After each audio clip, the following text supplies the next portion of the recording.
یہ سب سے اہم سلائیڈ ہے آج کے پورے لیکچر کی۔ دنیا بھر میں لاکھوں کروڑوں اربوں چیزیں پائی جاتی ہیں، زکوٰۃ صرف 5 چیزوں پر فرض ہے۔ ہم نے ان کو مائنس کر دیا، فصلوں کو اور جانوروں کو مائنس کر دیا۔ باقی زکوٰۃ کتنی چیزوں پر فرض ہے؟ 5 چیزوں پر۔ کتنی آسانی ہے شریعت مطہرہ کی۔ پہلی چیز ہے سونا۔ سونا کسی بھی شیپ میں ہو، بسکٹ کی شیپ میں ہو، زیور کی شیپ میں ہو، عورت استعمال کرتی ہو، استعمال نہ کرتی ہو، بچوں کے جہیز کے لیے رکھا ہو، سیونگ کے لیے رکھا ہو، جس کی ملکیت میں ہوگا ہم اس کی ملکیت کو لے کے چلیں گے۔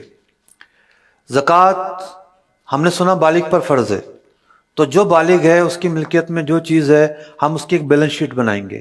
ہاں بھی اس کے پاس یہ چیز ہے، یہ چیز ہے، یہ چیز ہے، زکوٰۃ فرض ہے یا زکوٰۃ فرض نہیں ہے۔ تو یہ باتیں میں نے اس لیے بیان کی کہ بعض اوقات خواتین کی طرف سے سوالات آ رہے ہوتے ہیں، یہ تو ہمارے استعمال میں ہے۔ سونا کسی بھی شیپ میں ہو، اس پر شرائط پائے جائیں تو زکوٰۃ فرض ہوگی۔ نمبر 2، چاندی۔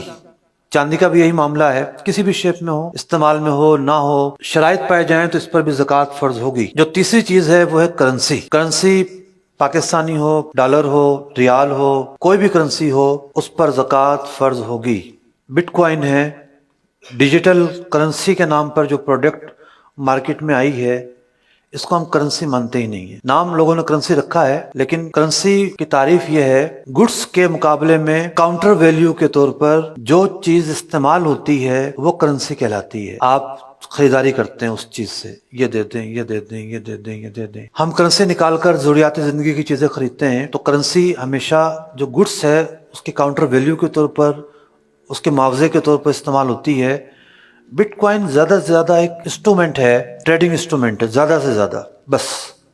اور وہ بھی ہے کہ نہیں ہے، اس میں بھی علماء کو اختلاف ہے۔ ہمارا فتویٰ یہ ہے کہ ڈیجیٹل کرنسی کی خرید و فروخت جائز نہیں ہے، کیونکہ اس کے اندر غرر ہے، اس کے اندر دھوکہ ہے۔ مارکیٹ اتنی اپ ڈاؤن ہے، اتنی صورتیں ہیں عجیب و غریب، تو ہم نے اس کے جواز کا فتویٰ نہیں دیا۔ پاکستان میں ویسے بھی غیر قانونی ہے، ایف آئی اے پکڑ لیتی ہے، چھاپے پڑتے ہیں، اور ملک کے لیے انتہائی شدید نقصان دہ ہے۔ ایک بٹ کوائن کی قیمت آج کل تو پتہ نہیں کتنی چل رہی ہے، معلوم ہے کسی کو بھی؟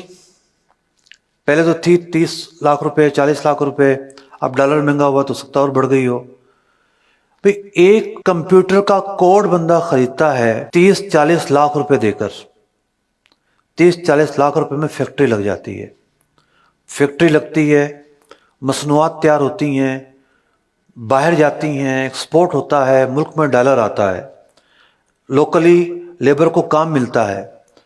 30-40 لاکھ روپیہ ایک کمپیوٹر کے کوڈ میں آپ نے رکھ دیا، جس کا پاسورڈ بھول گئے تو گئے کام سے۔ اس کا ایسا کوئی فزیکل استعمال نہیں ہے، دنیا میں تھوڑا سا چینج آیا، پتہ نہیں کہاں سے کہاں جائے گی۔ تو یوں اس کے اندر غرر ہے، انسرٹنٹی ہے، اتار چڑھاؤ بہت زیادہ ہے۔ چوتھی چیز ہے پرائز بانڈ۔ پرائز بانڈ جو ہے بعض لوگ کہتے ہیں کہ جائز نہیں ہے۔ 2 طرح کے پرائز بانڈ ہوتے ہیں، 2-3 سالوں سے ایک پرائز بانڈ کی نئی قسم پیدا ہوئی ہے مارکیٹ میں، پریمیم پرائز بانڈ کہلاتے ہیں۔ یہ خالصتاً سودی پرائز بانڈ ہے۔ یہ پرائز بانڈ ہمارے اس لسٹ میں شامل ہی نہیں ہے، اس وجہ سے کہ وہ تو صرف ایک رسید ہے۔ اصل تو وہ سیونگ اکاؤنٹ ہے جس پر سود ملتا ہے، اور ایک سودی اسکیم ہے جس میں پڑھنا جائز بھی نہیں ہے۔ یہ جو دوسرے پرائز بانڈ ہیں جو پرانے ہیں، ان پرائز بانڈ کی جو حیثیت ہے وہ ٹریڈنگ گڈس کی ہے۔ ٹریڈنگ گڈس کے طور پر یہ اپنا وجود رکھتے ہیں۔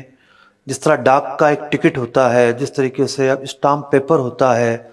ڈاک کا ٹکٹ ایک ہی ایریا کا ہے لیکن اس کی قیمتیں ڈیفرنٹ ہیں، اسٹامپ پیپر ایک ہی پیپر ہے، A4 کا پیپر، اس کی قیمتیں ڈیفرنٹ ہیں، اور اس ڈیفرنٹ قیمتوں کی وجہ سے آپ اس کو خرید رہے ہوتے ہیں۔ تو اس پرائز بانڈ ایک خود گڈس ہے، اگر گم ہو جائے تو آپ کے پیسے چلے جاتے ہیں۔ یہ اس بات کا ثبوت ہے کہ یہ رسید نہیں ہے۔ رسید ہوتی تو آپ اصل سے جا کر ریکور کر لیتے۔ سودوں کے اندر استعمال بھی ہوتا ہے، یہاں کا ریشو مجھے نہیں پتا، کراچی میں تو بہت زیادہ ہے۔ کوئی پراپرٹی کسی نے خریدی ہے، اتنا کیش دیں گے، اتنا پرائز بانڈ دیں گے، تو یوں ایز اے انسٹرومنٹ کے طور پر، ٹریڈنگ گڈس کے طور پر اس کی اپنی ایک حیثیت ہے، اور مال تجارت میں یہ شمار ہوتا ہے۔ 5ویں چیز ہے مال تجارت۔ وہ چیز جو آپ نے بیچنے کے لیے خریدی ہے، وہ چیز جو آپ نے بیچنے کے لیے، کسی نے گھر لیا رہنے کے لیے، یہ شرط پائی گئی کہ نہیں؟ نہیں پائی گئی۔ کرائے پر چلانے کے لیے گھر لیا، یہ شرط نہیں پائی گئی۔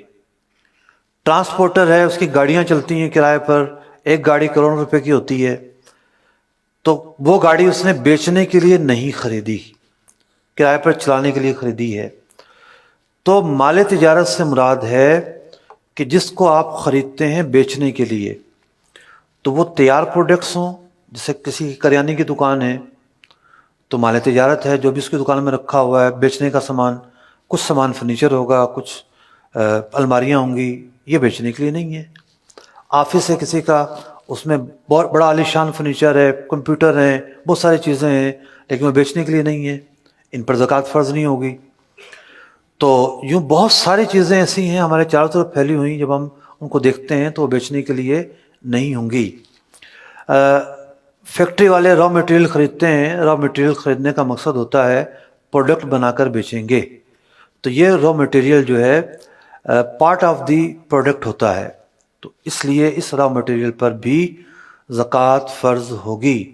البتہ جو مشینری، بھاری بھاری مشینری فیکٹریوں میں لگی ہوئی ہیں، کیا وہ بیچنے کے لیے ہیں؟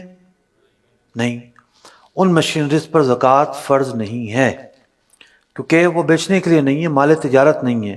ہاں کسی کا کام ہی مشین بیچنے کا ہے تو ظاہر بات ہے اب اس کے لیے یہ آئٹمز جو ہیں وہ ٹریڈنگ گڈس ہوں گے اور زکوٰۃ فرض ہوگی۔ تو یہ 5 چیزیں ہیں جو قابل زکوٰۃ اموال ہیں۔